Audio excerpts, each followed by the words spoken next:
بسم اللہ الرحمن الرحیم نحمدہ ونصلی علی رسولہ الکریم۔ انجینئر علی مرزا سے جو ہمارے اختلافات ہیں، علماء کے اختلافات ہیں، وہ ساری دنیا کو معلوم ہے۔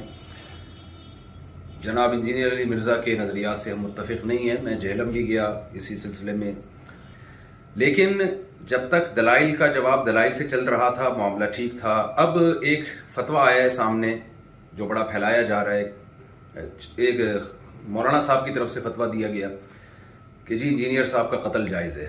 تو میں یہ اپنی دینی ذمہ داری سمجھتا ہوں کہ ہم اس فتوے سے بالکل متفق نہیں ہیں، اور جتنی بھی میری بڑے علماء سے بات ہوئی ہے، جہاں تک میری رسائی تھی، جن سے میری بات چیت ہوئی ہے، وہ کوئی بھی اس فتوے سے متفق نہیں ہے۔ تو لوگ اس فتوے کو علماء کا متفقہ فیصلہ نہ سمجھیں، کیونکہ ہمارے ملک میں پہلے قتل و غارت بہت ہوئی ہے۔ یہ شرعاً کسی کو اجازت نہیں ہے اس کی کہ کسی بھی شخص کو اٹھ کے وہ قتل کر دے۔ انسانی جان کا قتل، چاہے وہ کسی بھی مسلک سے ہو، کسی بھی فرقے سے ہو، کسی بھی مذہب سے ہو، ہم اس کا قتل جائز نہیں سمجھتے۔ پاکستان میں قانون بنا ہوا ہے کہ کوئی بھی صحابہ کرام کی بے ادبی کرتا ہے یا گستاخی کرتا ہے تو قانون بنا ہوا ہے۔ تو یہ سپریم کورٹ کا کام ہے، ہائی کورٹ کا کام ہے، جج کا کام ہے کہ وہ یہ فیصلہ کرے کہ کون گستاخ ہے اور کون گستاخ نہیں ہے، اور اس بیس پہ جو بھی پاکستان کا لاء ہے، قانون ہے، وہ نافذ ہونا چاہیے۔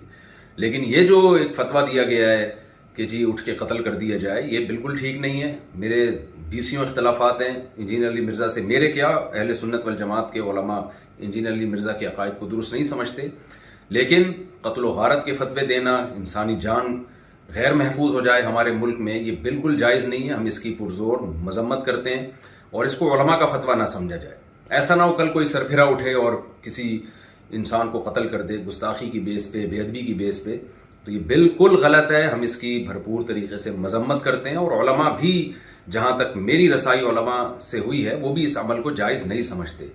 تو ملک میں امن کی کوشش کریں، اور دلائل کی دنیا میں رہ کے ہی بات کی جائے گی، اس سے آگے بڑھنے کی کوشش نہ کریں، قانون اپنے ہاتھ میں لینے کی قطعاً کوشش نہ کریں۔ یہ جو ریسنٹلی فتویٰ آیا ہے اور سوشل میڈیا پہ پھیلایا جا رہا ہے، بالکل غلط ہے۔ قرآن و سنت کی روشنی میں اس فتوے کا کوئی سر نہیں بنتا، اور وہ پھر یہ ہے کہ ذرا سی کسی کی بات زبان سے کوئی لفظ نکلتا ہے نا، لوگ اس کو پکڑ لیتے ہیں۔ جنید جمشید کے ساتھ ہوا، مولانا طارق جمیل صاحب کے ساتھ ہوا، اور سیالکوٹ کا جو واقعہ ہوا تھا، ہم تو یہ جو واقعات تھے ان کے زخم ابھی چاٹ رہے تھے کہ جناب ایک اور فتویٰ مارکیٹ میں آ گیا کہ جی فلاں کو قتل کر دیا جائے۔ یہ بالکل درست نہیں ہے۔ تو خدارا جو مذہبی لوگ ہیں وہ جنون کی حد تک آگے بڑھنے کی کوشش نہ کریں، پاکستان کا، اسلام کا امیج دنیا میں خراب کرنے کی کوشش نہ کریں۔ اس سے ملک میں نقصان ہوگا اور قتل و غارت کا میدان گرم ہوگا۔ تو یہ بالکل غلط ہے۔ لہذا میں ابھی نیچے آیا ہوں گھر سے اتر کے، صرف اس کلپ کو ریکارڈ کروانے کے لیے، کیونکہ مجھے نہیں معلوم تھا کہ اس طرح کا سوشل میڈیا پہ کوئی فتویٰ پھیلایا جا رہا ہے۔ تو دیگر علماء سے بھی میرا مشورہ ہوا، تو سب کا یہی مشورہ تھا کہ ہمیں فوراً اس کے خلاف ایک بیان ریکارڈ کروانا چاہیے، اس فتوے کے خلاف، کہ یہ علماء کا فیصلہ ہرگز نہیں ہے، نہ قرآن کا ہے، نہ حدیث کا ہے، اور نہ علماء کا فیصلہ ہے۔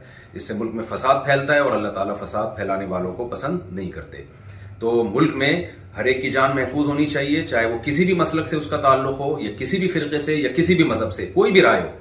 دلائل کی دنیا میں آپ ضرور ڈیبیٹ کریں، دلائل کی دنیا میں آپ ضرور ایک دوسرے کو چیلنج دیں، اور اگر آپ سمجھتے ہیں کہ کسی نے کوئی کام ایسا کیا ہے جو آئین کے خلاف ہے، اسلام کے خلاف ہے، تو لاء کے ذریعے اس میں پنشمنٹ کی کوشش کی جائے، قانون کا سہارا لیا جائے، جج فیصلہ کرے گا کہ کیا سزا بنتی ہے یا نہیں بنتی۔ اللہ تعالی ہمارے ملک کو ہر قسم کی اندرونی اور بیرونی سازشوں سے پاک فرمائے، اور اس شر سے اللہ تعالی ہمارے کنٹری کو محفوظ فرمائے، اور عالم اسلام میں محبت اور اتحاد پیدا فرمائے، اور ہماری سب کی جانوں کو اللہ تعالی محفوظ فرمائے، اور یہ جو مذہبی شدت پسندی ہے، اس شدت پسندی سے اللہ تعالی ہم سب کی حفاظت فرمائے۔ وما علینا الا البلاغ۔